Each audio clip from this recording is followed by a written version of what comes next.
Whoa, whoa, whoa, whoa. No victory applause, no victory claps, no happiness in this stream, ladies and gentlemen.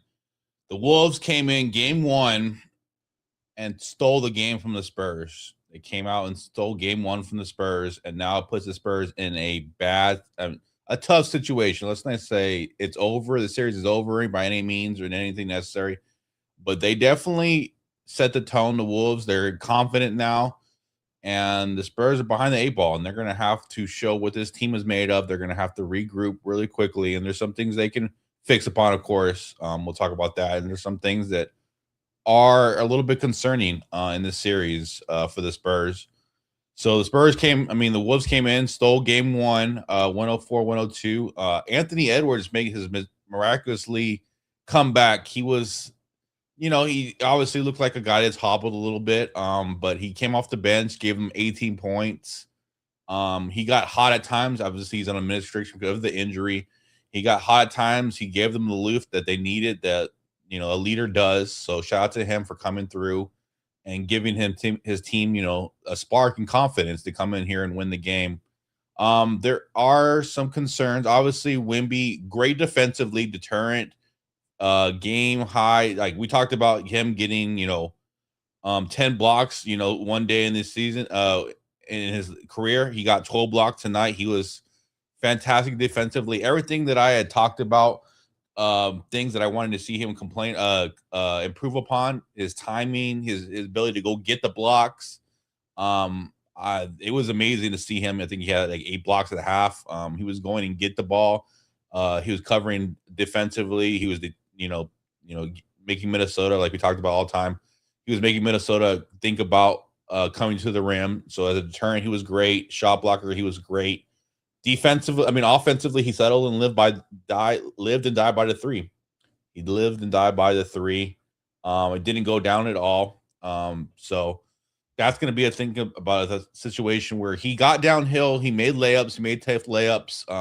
Shout out to Minnesota for being physical during the play, after the play. They were definitely letting him know that they were there.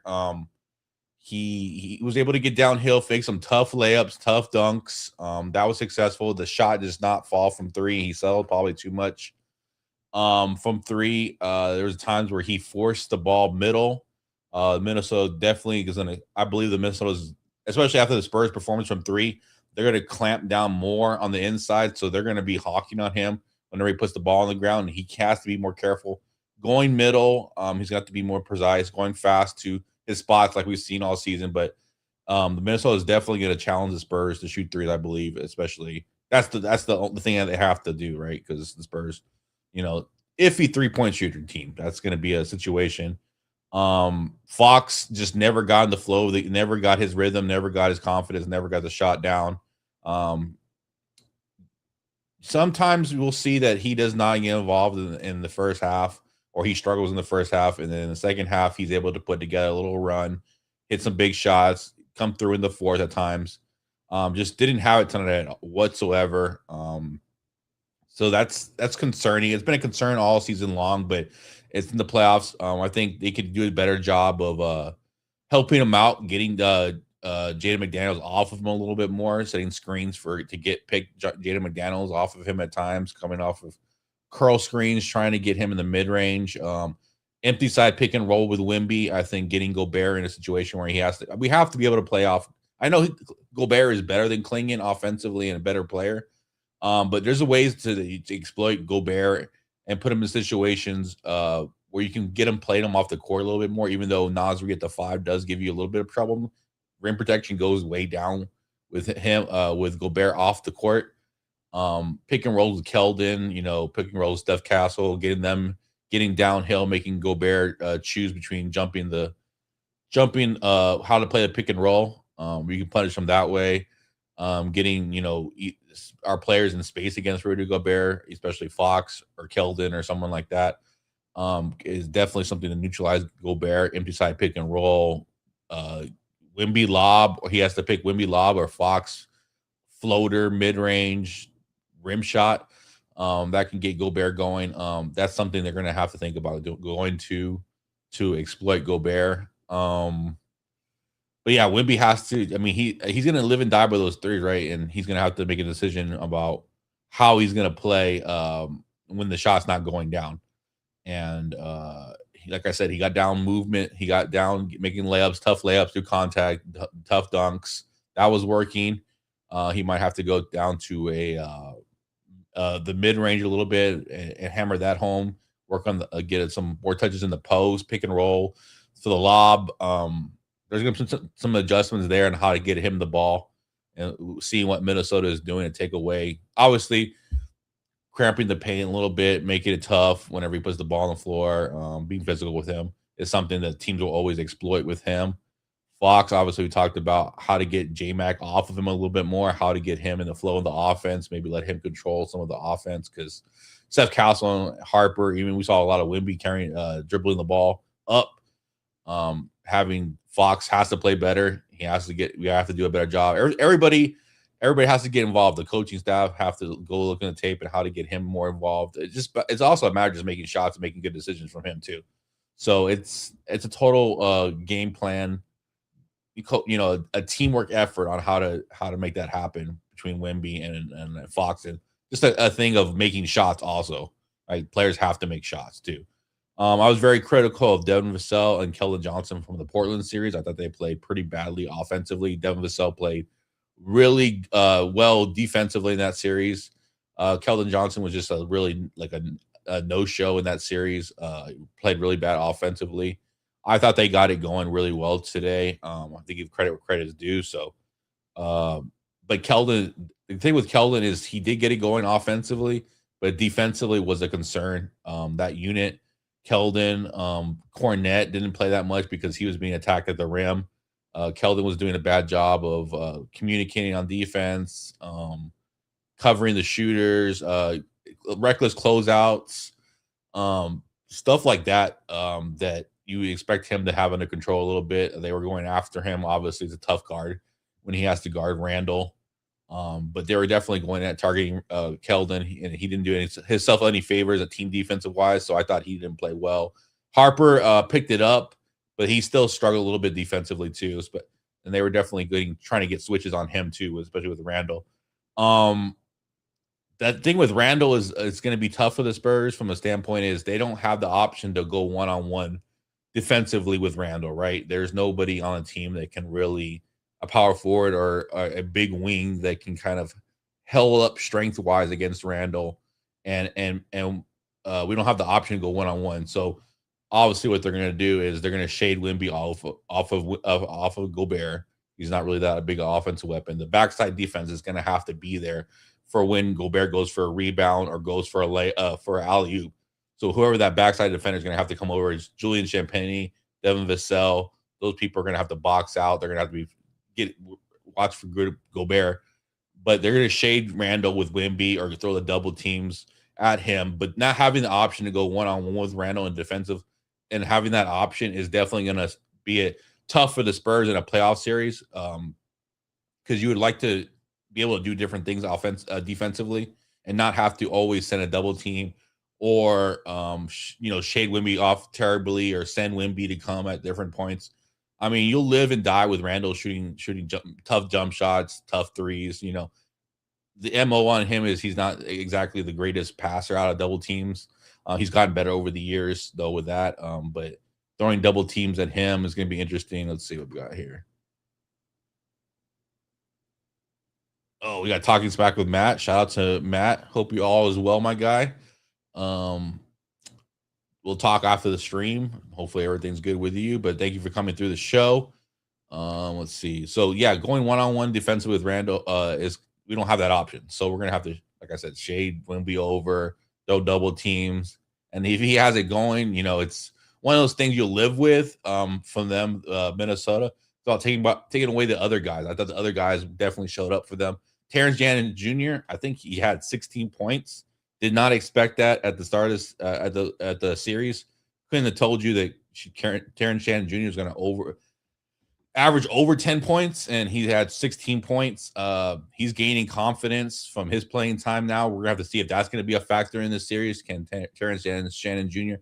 keep this up production-wise and be the downhill threat transition monster that he was drafted to be, the scorer that he was drafted to be. That was a big punch, big help for the Minnesota. Obviously, Ant bringing his 18 points, just bringing leadership and confidence to the team by playing is definitely a big time.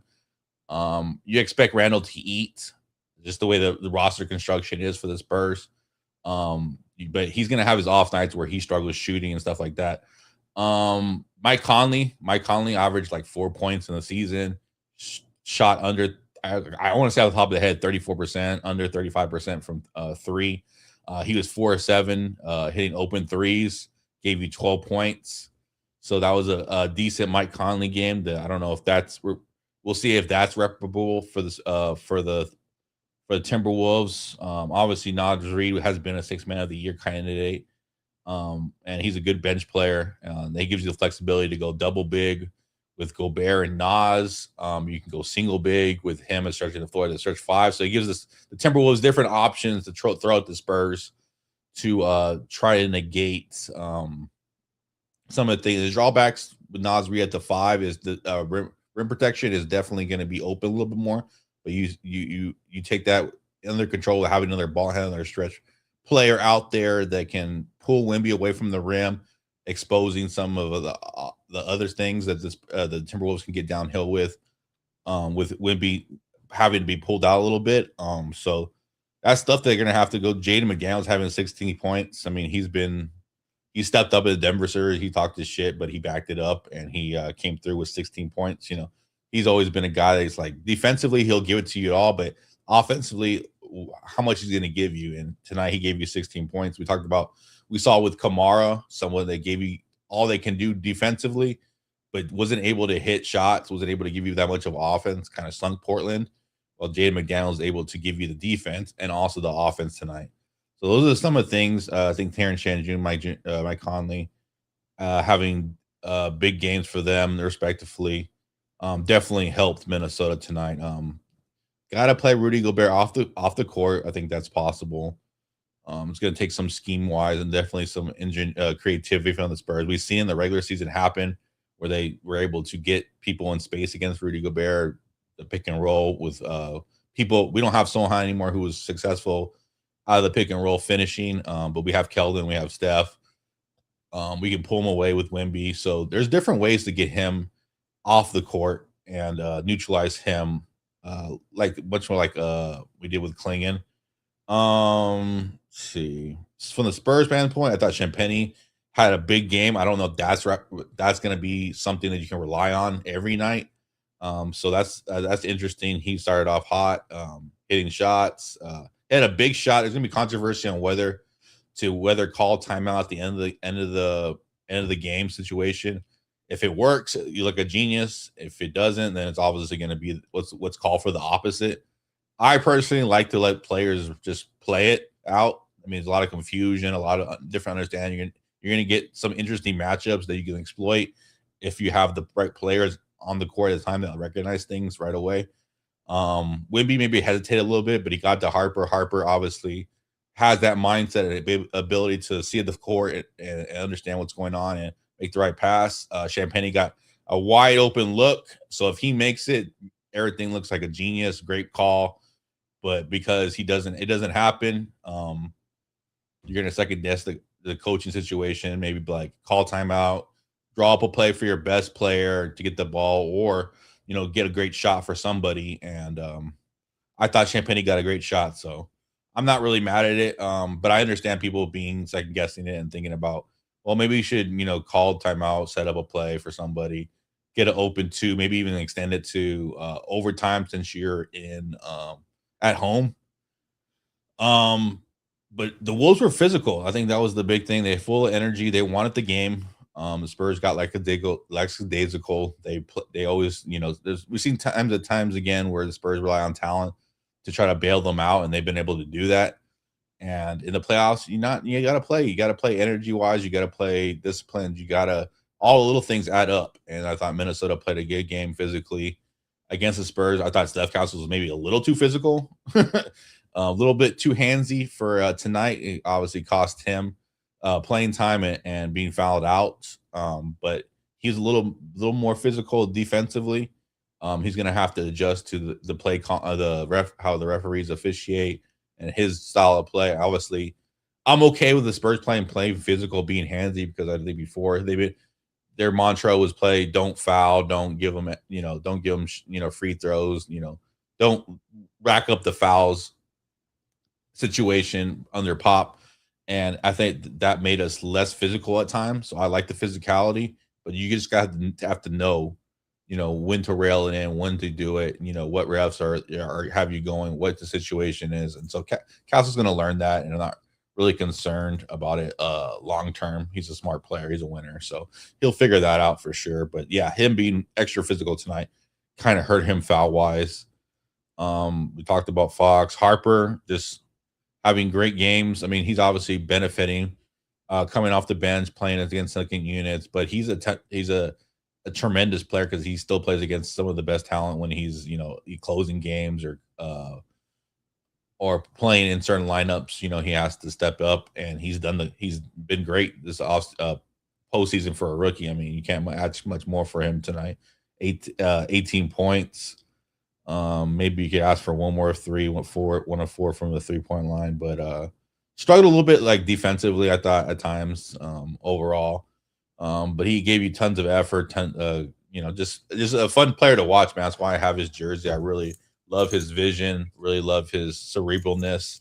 You could tell he's going to be a very great player if once he just keeps growing from year to year. So it's just exciting to watch him. Talked about Keldon struggled defensively. Luke Cornett, I mean, it didn't help that Harper, Keldon, and then you have Barnes, who didn't play that much minutes, who might be unplayable. Carter Bryant's injured; he got injured in practice, so they look optimistic about him playing, but long term in the series. But him not being able to throw at an option like him, he's to be athletically affect the boards at times, get extra possessions. Could have been helpful. Maybe he has a big game where he's hitting shots. Obviously, that changes the dynamic of who's scoring. Maybe someone doesn't score as much, or somebody doesn't have a good enough game that we're praising right now. But having that option of an athletic guy that's just energy, young kid that could change the game. I looked at how Terrence Shannon. I mean, he's an older player coming out of college, but just somebody to throw out there. Maybe you just never know. But Harrison Barnes, I mean, there's going to be trouble defensively with some of those lineups. The second unit with Keldon, Luke Cornett was not good at the rim at all, protecting the rim. That's shout out to Timberwolves for getting to the rim and finishing like they did, but Luke was not a good presence at the rim. I don't know if I would have played him probably more than 8 minutes. Probably, experiment with the French vanilla lineup if you're going to struggle boarding. I know that's a lineup that struggles probably guarding the perimeter at times, but you can offset that with great perimeter defenders and stifle some defenses at time, and maybe it struggles a little offensively, but you could still get some French vanilla minutes in there for sure. But I don't know if I wouldn't have played Luke Cornett just 8 minutes, but he definitely did struggle at protecting the rim. Um, Timberwolves were able to get downhill on him and finish multiple times with him versus Wimby. Keldon, obviously, I talked about his struggles containing on the perimeter in isolation. So he was a different. Harper struggled at times defensively. So when you have those people struggling for the perimeter, and then obviously Harrison Barnes played a little bit. When you have those guys struggling for the perimeter, and then you don't have no rim defense, it's really tough. Or even maybe your rim defense isn't as great as it should be, but your perimeter defense can kind of held them at bay enough where it gives Luke just a split more time to make it just be able to get over a little faster, be able to, do a little bit more. You got to have one. You can't struggle on both ends. So I thought there was a struggle there, both ends defensively. But I mean, you only give up 104 points to the Timberwolves, so you're still in the game defensively. We're talking about team scoring 120, 115 points, so 104. Overall, not a bad scoring, but definitely because the playoffs are a little more physical. So there are some trends that are going to be interesting to follow, both on both sides. How much is Anthony Edwards going to be able to play on the bum on the injury? Is he going to re-aggravate it? I don't advocate for injuries. I hope he plays all the games. I want to play the team's full strength. as much as possible. So I hope he's okay. I hope nothing happens to him. And he's a great player, obviously, and he makes the league better. So nothing like that at all. But it's gonna be a interesting. How much does he play in this series? Is he be able to play every game? I would assume he didn't even play this game. He's another impact player that could come back for the Timberwolves. So that's another thing that the Spurs are like, man, we didn't even beat them and they didn't have IO. Like a little bit of concern there. Obviously, Terrence Shannon, can he keep this up or can he give you 10 points a game? Is interesting. Mike Conley, can he give you, like, again, 10 points or more every game? Those are going to be big question marks for them. Overall, Fox and Wemby are not going to play that bad offensively, so I'm not really concerned about that. Or maybe, and also the coaching staff can do a better job of scheming things up to get I think help Fox a lot. They're gonna obviously take away Wimby and they're gonna definitely make it hard on him. And you can definitely make the decisions to help him a little bit more, help the team use him better. But that's the playoffs, right? You're gonna have to figure it out. You're gonna have to make adjustments. You're gonna have to see watch the film, and see what you could do. It's also about players making shots, so it's blame for everybody in the losses in these situations. I thought there's enough blame to go around for everybody. I expect Keldon to play better defensively. He played well offensively. Got it going a little bit. We saw a little bit more of Keldon transition buckets. Isolation was a little bit interesting in the beginning of the game, but he got it going. So 11 points, not really worried about. Maybe we don't take over Keldon like where he was scoring 20 points, being able to just maybe be the best offensive weapon on the team at times in situations, or being the reason. But energy wise, he has to be better. Defensively, has to be better. Luke Cornett has to play better. We talked about all season long about offensively, but he's going to have to play better defensively too, and be more, just guard the rim a little bit better. And the perimeter defense has to help him out also too. So those things are going to happen. Is Barnes just unplayable in the playoffs at this point? It's going to be a weird situation where he went from player of the month, scorching hot, to basically unplayable. We'll see about that trend. Carter Bryant coming back. We'll see how much of an impact he can have. I'm not going to buy in the Conley and Hannes Jr. stuff. But if they have a great series with Al coming back, then it's gonna be very tough for the Spurs to win the series with those three. If those three things happen, but we'll see who steps up, who doesn't step up. That's the whole part of the playoffs, right? People make their names in the playoffs. Who steps up, who falls, who's a playoff riser, who's a playoff flopper. We'll see all these things in this series, but the Spurs definitely have put themselves in a tough situation losing game one. I said this was the game that they needed to set the tone for the series, let the Wolves know that they're gonna put their foot on their neck and they're gonna win these games, protect home court, and win this series. And they didn't do that. They didn't come off. I was disappointed with the energy level. The rebounding situations at times was disappointing. The lack of effort, the lack of fight, just relying on talent. That's something the Spurs sometimes do that, and it just has to stop. And they have to learn this. Maybe this is the lessons they have to learn. They go through as a young team, but like that. But we'll see. We'll see if Mitch is able to make some adjustments. If the players are able to make some adjustments, is the leader going to help rise this team?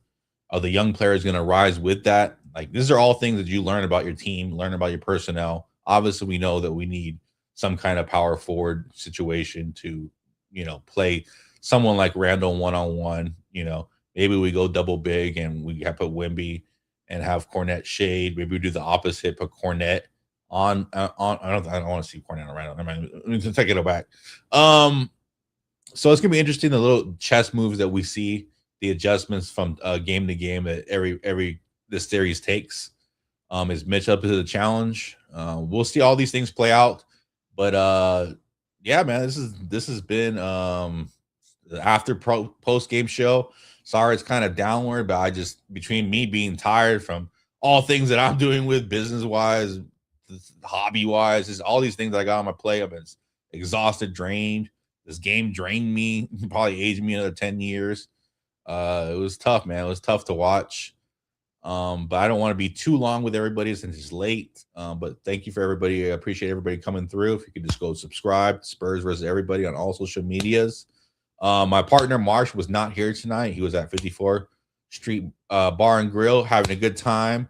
Hopefully he didn't get the pasta. That stuff will make your stomach get you on another level. So hopefully he stayed away from that. But he's usually here. He's on Twitter at MarshallBest14. Check him out. He tweeted during the Spurs game. He'll tweet about other things going on in the NBA, other things in UFC, other things in football. He'll just tweet. So make sure you follow him. Spurs versus everybody. I tweet from the account. So you can just follow me there. Follow us on all social medias. Like I said, drop a comment, comment, subscribe. Really active on Instagram between the collaborations, the stories. So make sure you follow all that stuff. I appreciate everybody being through here. The series isn't over, ladies and gentlemen. Nothing is won in one game or another, but so we'll see what the Spurs do in game 2, and we will be here for it. So I appreciate everybody coming through, and I'll catch y'all later. Peace. Bye-bye.